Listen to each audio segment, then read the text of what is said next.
Si vous n'avez jamais vu de zélote dans l'évangile, parce que le véritable zélote, ce n'est pas notre frère Serge.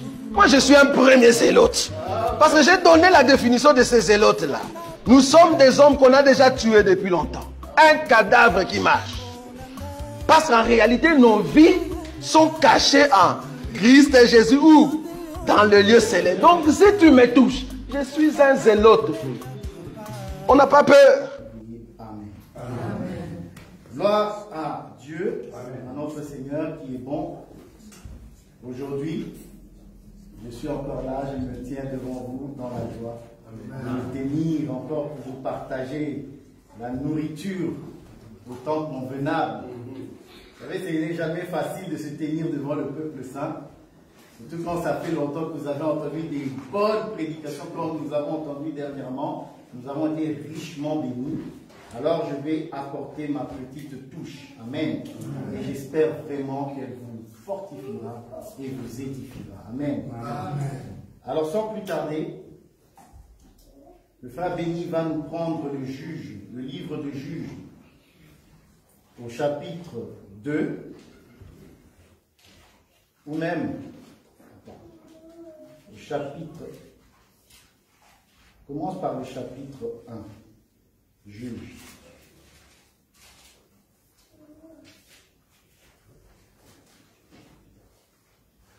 Oui, Juge chapitre 1, le premier verset, à partir du premier verset, et tu vas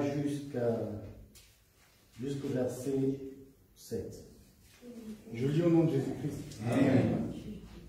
Après la mort de Josué, les enfants d'Israël consultèrent l'Éternel, en disant, qui de nous montera le premier contre les Cananéens pour les attaquer? L'Éternel répondit, Juda montera. Voici, j'ai livré le pays entre ses mains. Et Juda dit à Siméon, son frère, monte avec moi dans le pays qui m'est échu par le sort, et nous combattrons les Cananéens. J'irai aussi avec toi dans celui qui t'est tombé en partage. Et Siméon alla avec lui. Juda monta, et l'Éternel livra entre leurs mains les Cananéens et les Phérésiens. Ils bâtirent 10 000 hommes à Bézek, et ils trouvèrent Adoni-Bézek à Bézek. Ils attaquèrent et ils bâtirent les Cananéens et les Phérésiens. Adonis-Bézek prit la fuite, mais ils le poursuivirent et le saisirent, et ils lui coupèrent les pouces des mains et des pieds. Adoni-Bézek dit, 70 rois ayant les pouces des mains et des pieds coupés, ramassés sous ma table. Dieu me rend ce que j'ai fait. On l'amena à Jérusalem et il y mourut. Amen. Amen. Bon, ce texte, c'est un texte très prophétique, très beau. Pourquoi? Parce qu'on va nous parler de Judas qui va demander une main d'association à son frère. Nous allons expliquer ça calmement et vous verrez que c'est vraiment magnifique ce que le Seigneur fait avec nous. Parce que tout ce qui est écrit ici, c'est en fait la relation de Christ avec son peuple, de Jésus avec son Église. Donc, nous allons l'interpréter dans la révélation et, si possible, dans la prophétie. Il y a plusieurs parties et on a le temps, on ne court pas. Ça va? Alors, la Bible commence par me dire ceci. Après la mort de Josué, les enfants d'Israël consultèrent l'Éternel en disant, rien que par la première phrase ou les premières phrases, nous comprenons déjà qu'il y a une génération qui passe et une autre va commencer. Donc, le temps de Josué va finir et le temps des juges va commencer. Et on va voir que le temps des juges n'a pas commencé en fait avec Josué. Parce que Josué est celui qui va emmener Israël, il va faire des conquêtes bien sûr, à entrer dans le pays. Mais les conquêtes ont continué après Josué. Et on continue avec plusieurs juges qui sont arrivés. Il y a eu des Éhudes, on va voir Éhudes, ne vous inquiétez pas, on a largement le temps. Il y a Éhudes, il y a beaucoup de juges qui sont passés. pour la conquête de Canaan. Josué qui meurt et la génération qui vient pour consulter l'Éternel pour savoir qui d'entre les fils de Jacob va aller pour affronter les Cananéens, parce qu'il s'agit de l'héritage. Qui va nous donner l'héritage? Voilà la question. Josué nous a fait entrer, mais nous n'avons pas encore pris toute possession du pays.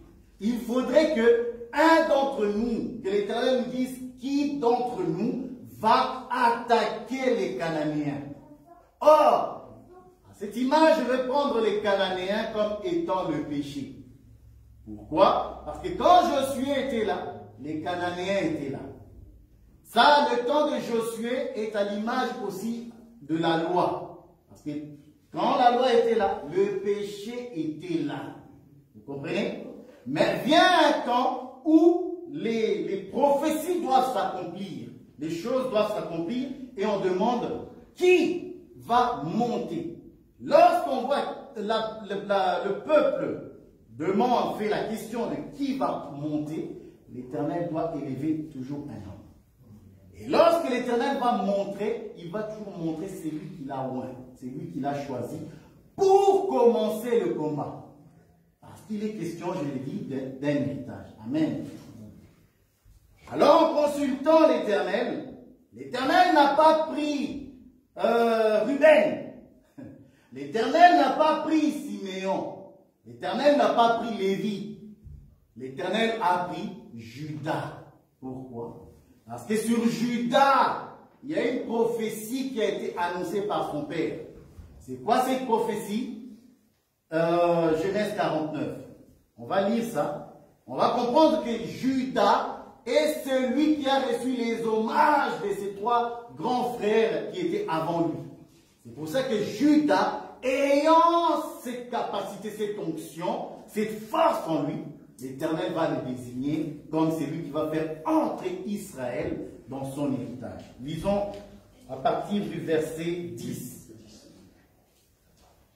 Le sceptre ne s'éloignera point de Judas, ni le bâton souverain d'entre ses pieds, jusqu'à ce que vienne le Shiloh et que les peuples lui obéissent. Il attache à la vigne son âne, et au milieu cède le petit de son ânesse. Il lave dans le vin son vêtement, et dans le sang des raisins son manteau. Il a les yeux rouges de vin, et les dents blanches de lait. Amen. Quand viendra le temps de parler des 12 fils de Jacob, ce passage va nous être utile pour parler de Judas. Parce qu'il faudra qu'on voit un peu tout ce que le Seigneur dit sur le manteau de vin, sur les dents, qu'est-ce que cela veut dire, le temps viendra. Ici, ce qui m'importe, c'est que c'est la prophétie que le Père donne sur Judas. Parce qu'avant de mourir, Jacob appelle tous ses enfants et va commencer à prophétiser sur ce qui va leur arriver. Vous savez, lorsque Jacob prophétise sur Ruben, par exemple, les gens, on a l'impression que Jacob est méchant. On a l'impression que Jacob est méchant parce qu'il enlève toute la gloire de Ruben et donne ça à Judas. Mais Jacob est prophète. Donc, ce qu'il fait là, c'est prophétique. Il faut que ça soit ainsi. Pourquoi? Parce que Jacob étant prophète, il doit respecter l'analogie de la foi. Il doit prêcher selon l'analogie de la foi. Donc, Jacob étant inspiré, il sait qu'au commencement, Dieu dit que la lumière soit. Il le sait dans son esprit. Il le sait parce qu'il est prophète. Et pour prophétiser, on ne peut prophétiser que sous l'inspiration de l'esprit.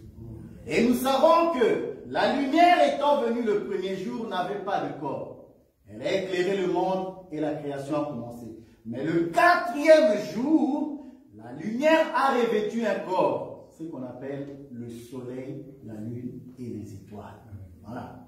Donc, la lumière qui n'avait pas de corps va revêtir le corps le quatrième jour pour pouvoir éclairer physiquement.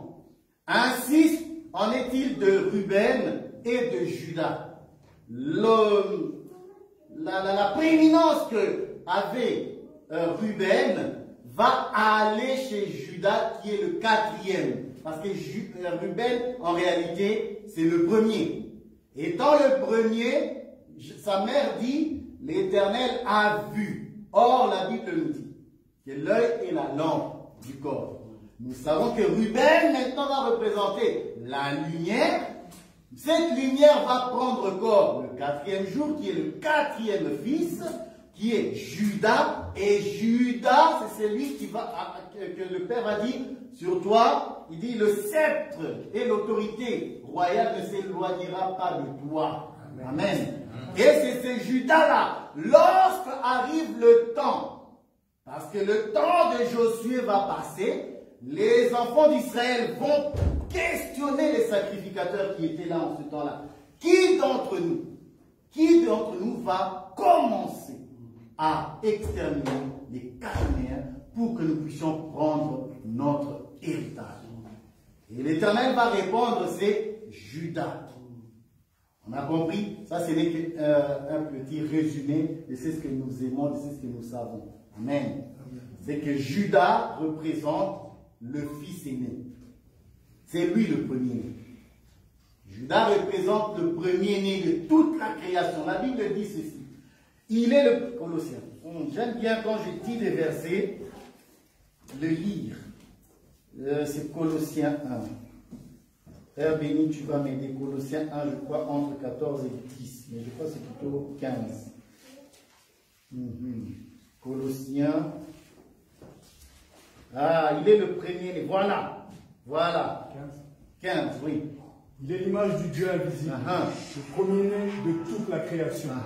Car en lui ont été créées toutes les choses qui sont dans les cieux et sur la terre, Amen. Les visibles et les invisibles.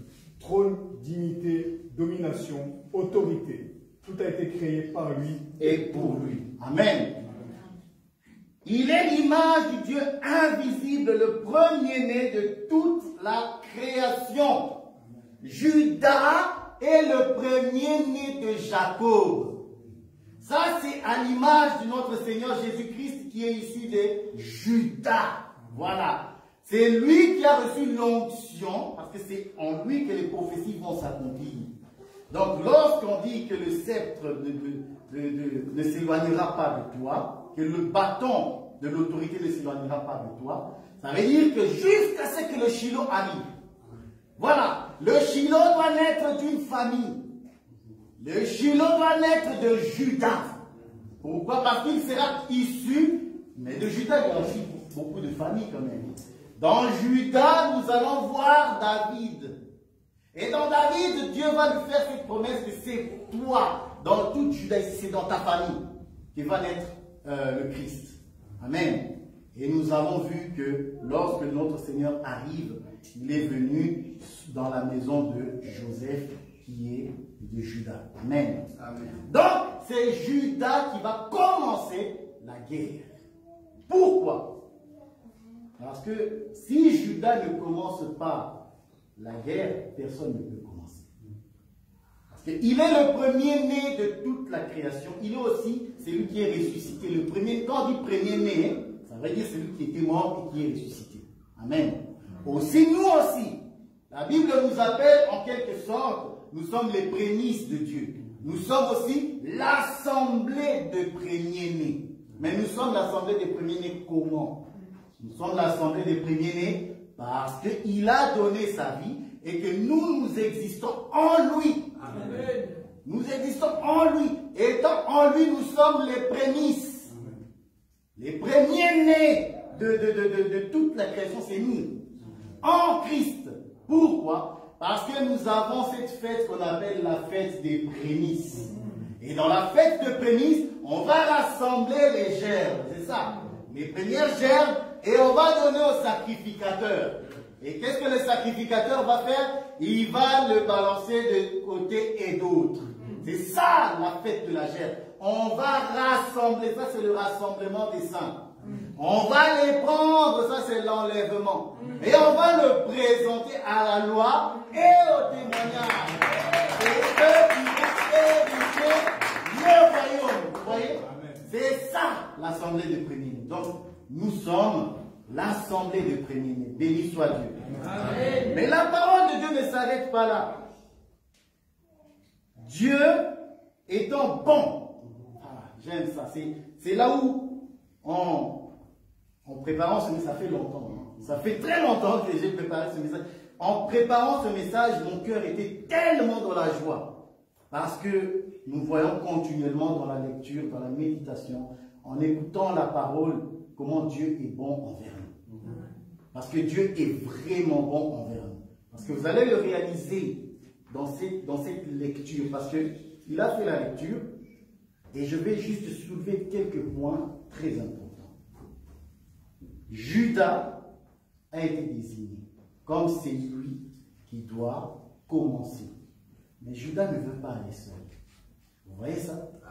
Judas ne va pas tout seul. Il est allé à la croix, mais la Bible dit qu'il a fait des captifs. Il est monté avec eux. Mais il n'est pas monté avec tout le monde. C'est là est la question.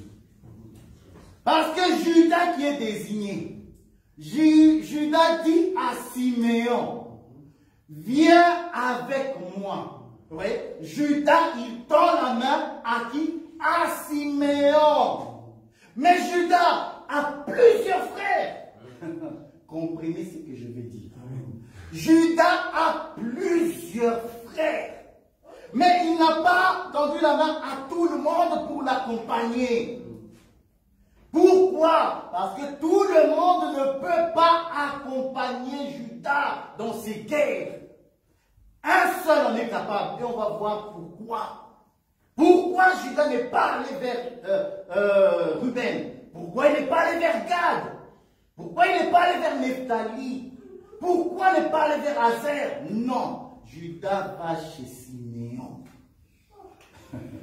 Il tend la main à Siméon. Il dit Siméon. Ah, je vais lire ça. Oh. Si tu l'as, tu peux le lire, s'il te plaît. C'est juste un. Voilà.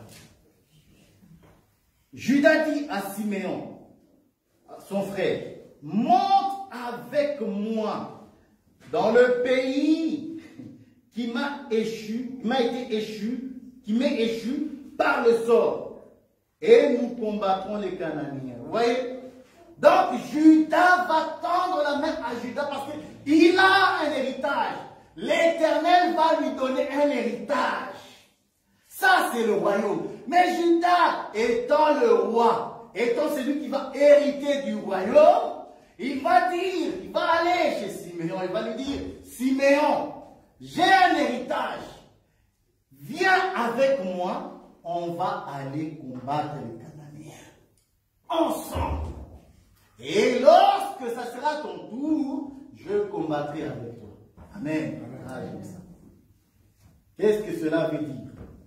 Cela veut dire tout simplement, le Seigneur Jésus-Christ étant le vrai Judas, c'est celui qui a reçu l'héritage, l'onction royale.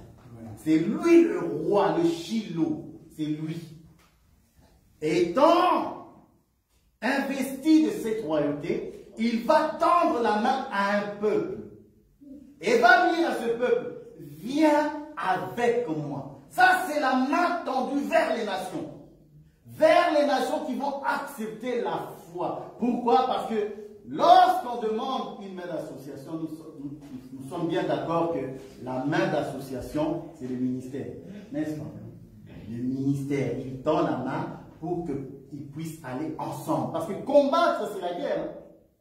C'est la guerre. On va expliquer tout ça.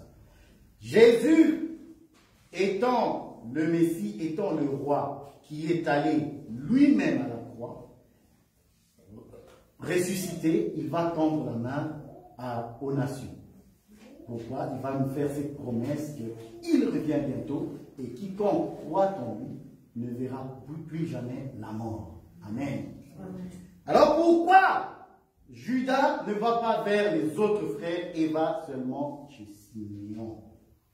Parce que il n'y a que Siméon qui a la capacité d'entendre et de recevoir le message de Judas. Pas les autres. Siméon, parmi les fils de Jacob, Siméon représente l'oreille. Il est le seul qui peut entendre la parole de Dieu.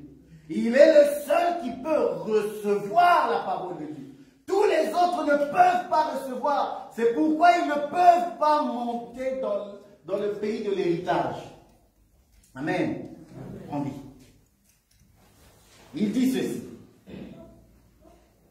Et Judas dit à Siméon, mon frère, monte avec moi dans le pays qui m'est échu par le sort.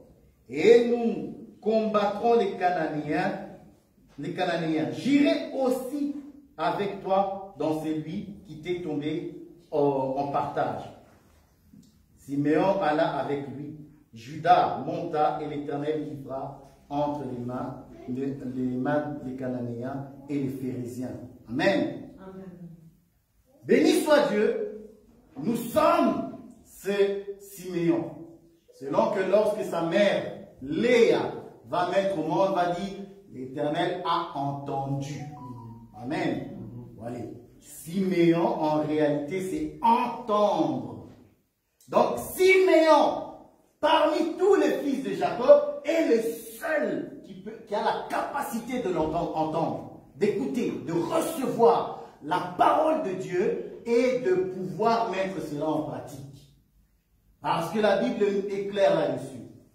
Heureux vous qui écoutez la parole de Dieu, mais heureux encore si vous le mettez en pratique. Car c'est bien beau d'entendre la parole de Dieu, mais on n'est pas justifié pour autant. Mais ceux qui mettent la parole de Dieu en pratique, c'est ceux-là qui sont justifiés. Pourquoi? Parce qu'eux, ils ont accepté la guerre. Alors nous allons expliquer la guerre. Mais avant cela, j'aimerais bien que nous puissions lire dans le livre de Samuel. Voilà.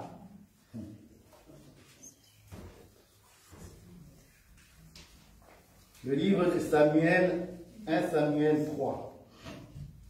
Ça, c'est juste pour expliquer encore mieux Siméon. Hein. En expliquant Siméon, nous pouvons expliquer Siméon comme étant, et Judas et Siméon comme étant les cieux et la terre. Vous connaissez ces enseignements. C'est le ciel qui va représenter l'homme et la terre la femme. Celle qui a la capacité de recevoir la sémence de l'homme pour porter l'enfant. Amen. Il n'y a pas un autre. Il n'y a pas une autre terre qui est capable de porter. Il n'y a qu'une seule terre. Amen. Ne croyez pas que avec Israël, nous sommes deux. Il n'y a pas deux. On est un seul peuple. On est un seul peuple, même si c'est vrai que nous sommes l'Église, ils sont Israël, mais nous sommes un seul peuple parce que nous avons un seul mari. Et ce mari n'a qu'un seul corps. Il n'a pas deux corps. Il est la tête du corps. Il n'est pas la tête de deux corps. Il est la tête du corps. Donc, avec Israël, nous formons un seul. Amen. Alors, lisons. Judas. 1 Samuel 3, à partir du verset 1. Le jeune Samuel était au service de l'Éternel devant Élie. La parole de l'Éternel était rare en son temps-là. Les visions n'étaient pas fréquentes. En ce même temps, Élie, qui commençait à avoir les yeux troublés et ne pouvait plus voir, était couché à sa place. La lampe de Dieu n'était pas encore éteinte et Samuel était couché dans le temple de l'Éternel, où était l'arche de Dieu. Alors l'Éternel appela Samuel. Il répondit, me voici. Et il courut vers Élie et dit, me voici car tu m'as appelé. Élie répondit, je ne t'ai point appelé. Retourne te coucher. Amen. Et il alla se coucher. L'Éternel appela de nouveau Samuel. Et Samuel se leva, alla vers Élie et dit, me voici car tu m'as appelé. Élie répondit, je n'ai point appelé, mon fils. Retourne te coucher. Samuel ne connaissait pas encore l'Éternel. Et la parole de l'Éternel ne lui avait pas encore été révélée. L'Éternel appela de nouveau Samuel pour la 3e fois. Et Samuel se leva, alla vers Élie et dit, me voici car tu m'as appelé. Élie comprit que c'était l'Éternel qui appelait l'enfant. Et il dit à Samuel, va, couche-toi, et si l'on t'appelle, tu diras, parle, Éternel, car ton serviteur écoute. Et Samuel alla se coucher à sa place. L'Éternel vint et se présenta et appela comme les autres fois, Samuel, Samuel. Et Samuel répondit, parle, car ton serviteur écoute. Car ton serviteur écoute. Et le nom même de Samuel veut aussi dire écoute. Shemuel veut dire écoute, tout comme Siméon veut dire écoute. Shemuel veut aussi dire écoute. Alors, j'ai pris ce passage pour montrer comment Dieu a parlé de plusieurs manières. Il a parlé la première fois. Samuel n'a pas compris que c'était l'Éternel qui lui parlait. Il a parlé une deuxième fois. L'enfant n'a pas compris. Et il allait toujours vers Élie. Il a parlé une troisième fois et une quatrième fois. À la troisième fois, le sacrificateur lui dit, écoute, si cette voix revient encore te parler, dis, ton serviteur écoute. Voilà.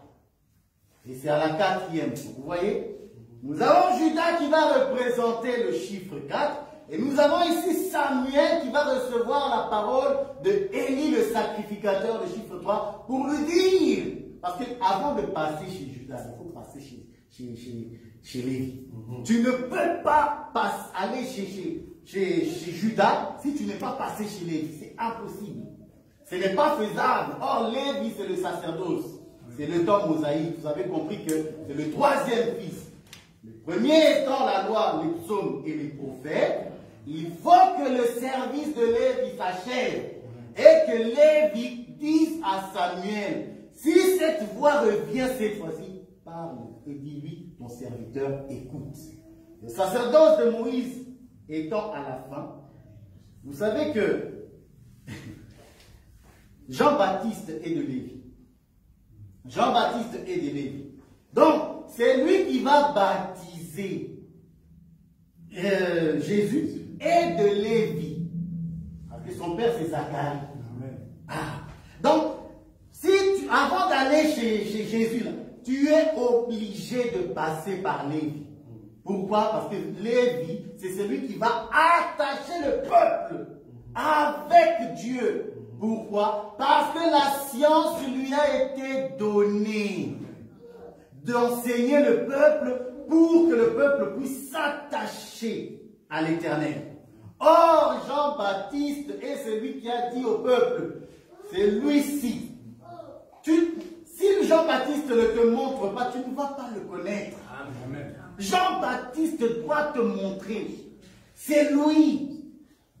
Du temps de Jean-Baptiste, quand le Seigneur regarde, il voit Jean-Baptiste comme étant le sacrificateur. Parce que c'est Jean-Baptiste, il est de la 8e classe, je crois. 8e classe de la lignée de sacrificature. C'est lui le sacrificateur de ce temps-là.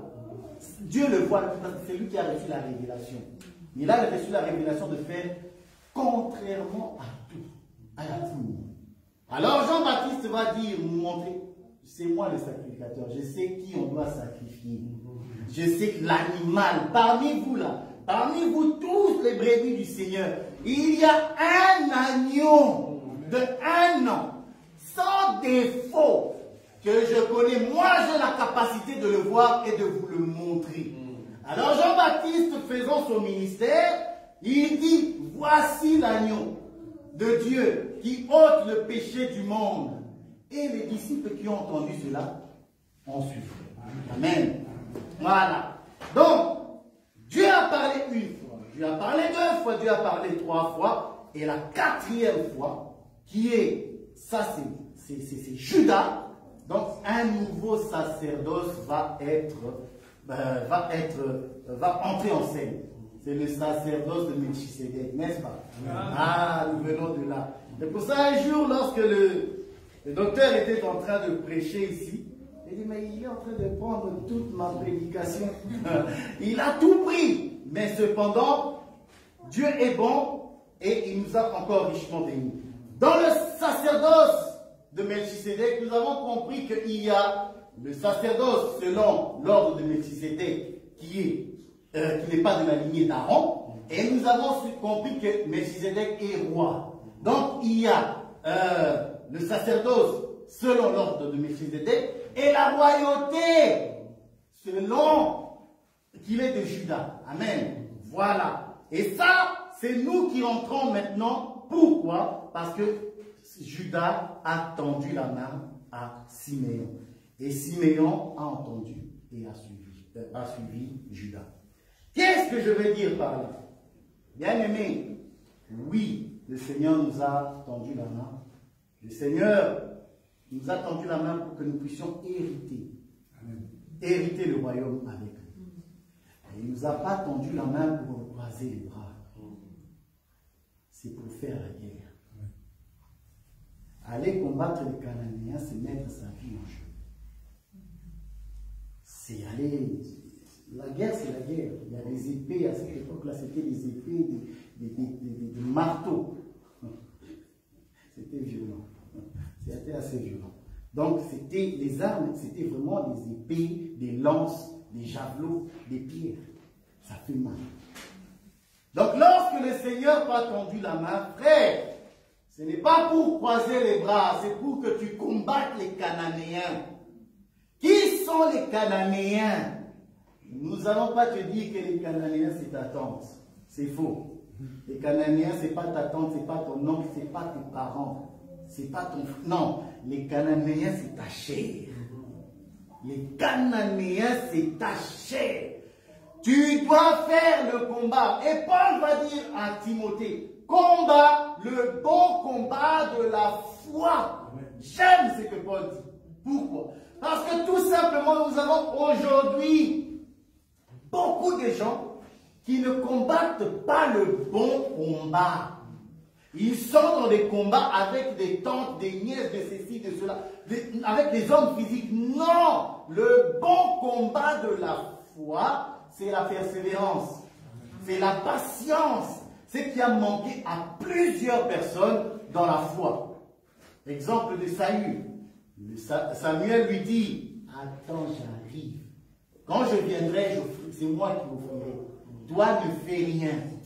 Mais Saül, étant craintif, parce que la Bible dit, Saül a craint le peuple. Ah, j'aime ça. Saül a craint le peuple et a dit à Samuel, mais j'ai craint le peuple. Ils allaient les lapider ici. C'est pour ça que pour qu'ils croient que Dieu est avec nous, je vais sacrifier. Or, en faisant cela, il a manqué de patience. Amen. Étant avec Judas, tu dois être patient. Parce que si tu n'es pas patient dans la foi, dans l'appel dans lequel le Seigneur te fait, tu n'entreras pas. La Bible dit que lorsque Samuel est arrivé rencontrer Saül, il lui a dit que l'Éternel t'a rejeté. Parce que tu as craint le peuple. Or, le peuple représente la femme. Saül étant roi, il est la tête du peuple. Saül est la tête du peuple. Le peuple représente le corps, c'est-à-dire la femme. Donc tu ne peux pas craindre la femme et prendre des décisions parce que le peuple est contre toi. Non! Obéis à Dieu. Voilà. Nous ne sommes pas de ceux qui allons écouter la chair, selon que Paul va le dire. Hébreu. Ah, on va lire ça au moins. Hébreu 10. Paul. Bon.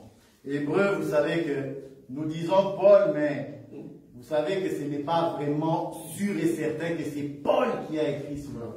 Mais nous, beaucoup de prédicateurs, on a cette facilité de dire c'est Paul. Parce qu'on voit dans le langage, dans le style de l'écriture, on voit la touche de Paul. Ça pourrait être une autre personne aussi. Hein? Mais bon, qu'on dise Paul, qu'on dise Pierre, Paul n'est pas mécontent pour Paul. Hébreux 10. Je lis ceci. Au verset 39. Bon, je vais commencer au verset 38. Et mon juste vivra par la foi. Mais s'il se retire, mon âme ne prend pas plaisir en lui. Nous ne sommes pas de ceux qui se retirent pour se perdre, mais de ceux qui ont la foi pour sauver leur âme. Nous ne sommes pas de ceux qui craignent et qui reculent.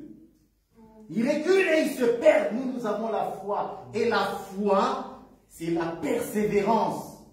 Tu ne seras pas accepté par tout le monde. Comme avec Saül, si tu n'es pas patient et si tu commences à écouter ta femme, ah, ça c'est Dieu qui a dit ça à Adam, parce que tu as écouté ta femme, voilà les choses qui vont arriver. Ouais. Donc, si tu ne fais pas la guerre aux Cananéens, parce que c'est ça la main tendue vers toi, le Seigneur ne t'appelle pas à être chrétien oisif, un chrétien qui ne s'occupe pas des affaires de Dieu, un chrétien négligent. Tu es négligent en ce qui concerne la foi. Tu es négligent en ce qui concerne la prière. Tu es négligent en ce qui concerne le service. Tu es négligent. Tu négliges le temps de prière. Tu négliges le temps de méditer. On ne te voit pas.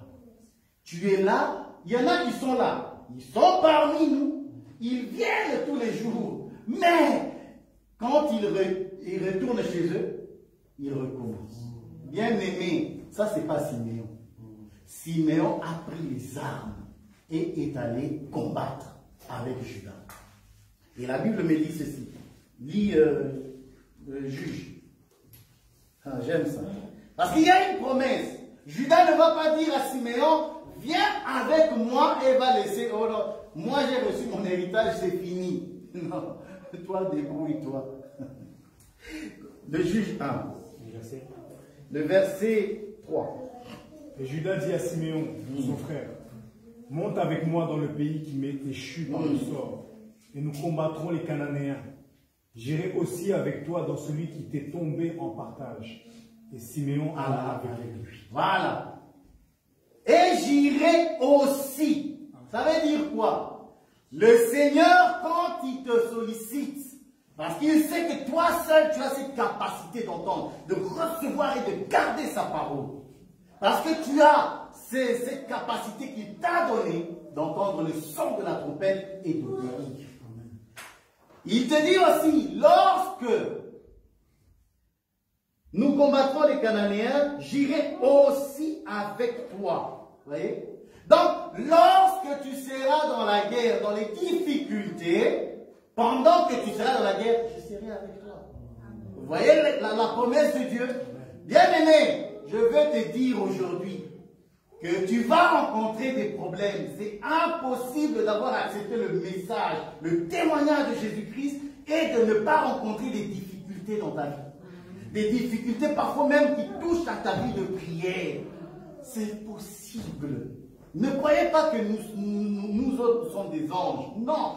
On fait des efforts. On fait des efforts parce que la chair, il faut l'assujettir. Il faut l'assujettir. L'obéissance à la parole, ce n'est pas quelque chose de facile. Mais il dit, j'irai avec toi. Soyez dans tes difficultés, dans les épreuves que tu vas traverser. Le Seigneur aussi sera avec toi. Pourquoi? Parce que ton héritage, en réalité, se trouve en lui. Parce que lorsqu'on va voir dans la carte de l'héritage de Judas, Siméon a son héritage dans Judas. Vous voyez ça? Donc, lorsque tu vois Judas, Siméon a sa part ici. Dans Judas. Parce que ton héritage à toi, parce que tu as entendu la parole du Seigneur, ne se trouve qu'en lui. Et lui est esprit. C'est pourquoi l'Éphésiens va nous dire, Éphésiens 1, 3, béni soit Dieu. Ah, gloire à Dieu. Il nous a bénis de toutes sortes de bénédictions. Verset 3, je sais. Béni soit Dieu. Voilà. Le Père de notre Seigneur Jésus-Christ, qui nous a bénis de toutes sortes de bénédictions spirituelles dans les lieux célestes en Christ. Voilà, c'est ça. Béni soit Dieu qui nous a bénis de toutes sortes de bénédictions dans les lieux célestes. Donc l'héritage du royaume t'appartient, mais il faut que tu sois en lui. Il faut que tu combattes le bon combat. Si tu ne combats pas, tu n'hériteras pas. Si tu ne combats pas, tu n'hériteras pas. Voilà. Bien aimé, c'est ça la pensée du jour aujourd'hui. Pensez que Judas a hérité d'un territoire, mais Judas te tend la main. Parce que tu as la capacité d'entendre sa parole. Judas avait plusieurs frères, bien aimés. C'est pour ça aussi nous pouvons dire avec certitude que tous les frères, nos frères, tous n'iront pas au ciel. Nous ne sommes pas en train de dire que nous sommes les meilleurs. Non! Nous sommes les meilleurs en Dieu. Oui, il n'y a pas que nous, il y en a d'autres. Mais plusieurs n'iront pas. Parce qu'ils n'ont pas cette capacité, ils n'ont pas l'oreille. Ils n'ont pas l'oreille pour pouvoir entendre les paroles de Dieu et obéir. Parce que Siméon qui combat, et Judas qui va soutenir Siméon dans ses épreuves, si Siméon ne marche pas, n'écoute pas, n'obéit pas à Judas, il n'aura rien. Voyez-vous ça? Donc, il y a tellement d'églises aujourd'hui qui prêchent Christ, mais ils n'iront pas. Qui a l'oreille? Bien aimé, quand je dis Siméon, je ne dis pas tout le monde. Parce que dans Siméon, nous avons ce qu'on appelle des ramassis aussi. Parce qu'il y a beaucoup qui prêchent, mais qui prêchent tout et n'importe quoi. Tout est à l'envers. Les églises tolérantes. Les églises qui disent que, je répète souvent ça, qui contredisent Paul, en disant que Paul a mal parlé. Les églises aujourd'hui, si tu leur dis que le baptême que tu as fait là n'est pas bon, on te maudit en face, on te dit, tu crois être qui pour venir nous dire ça? Oh, non, ce n'est pas comme ça. Non, les apôtres n'ont pas mis un point d'honneur que ça doit être dans une Bible, ce n'est pas écrit noir sur blanc. Même venant avec les révélations, ils refusent. Dites-moi, est-ce que ces gens-là qui refusent de marcher selon la parole de Dieu iront au ciel? Et qu'ils répondent aussi eux-mêmes. Donc voilà. Donc Dieu nous a tendu la main, il nous a fait grâce et nous avons obéi à cela. Parce que Siméon a obéi. Il n'a pas dit que la guerre est une chose horrible, je ne veux pas combattre. Va prendre quelqu'un d'autre qui l'a accepté. Parce qu'il est le seul qui peut accepter l'enseignement. Ça, c'est celui qui a la capacité de recevoir l'enseignement et de le mettre en pratique. Alors, je vous exhorte, bien aimés, parce que nous sommes aujourd'hui ceux qui avons été choisis par le Seigneur à entendre les paroles du Seigneur. Étant Siméon, nous devons marcher avec le Seigneur. Combattre avec le Seigneur. Tout en sachant qu'il ne nous abandonnera pas dans nos difficultés. Amen. Sachez-le que puisque tu es en lui, puisque ton héritage se trouve en lui, il fera tout pour que tu mérites. Parce que tu écoutes sa parole et que tu le mets en pratique. Que Dieu bénisse.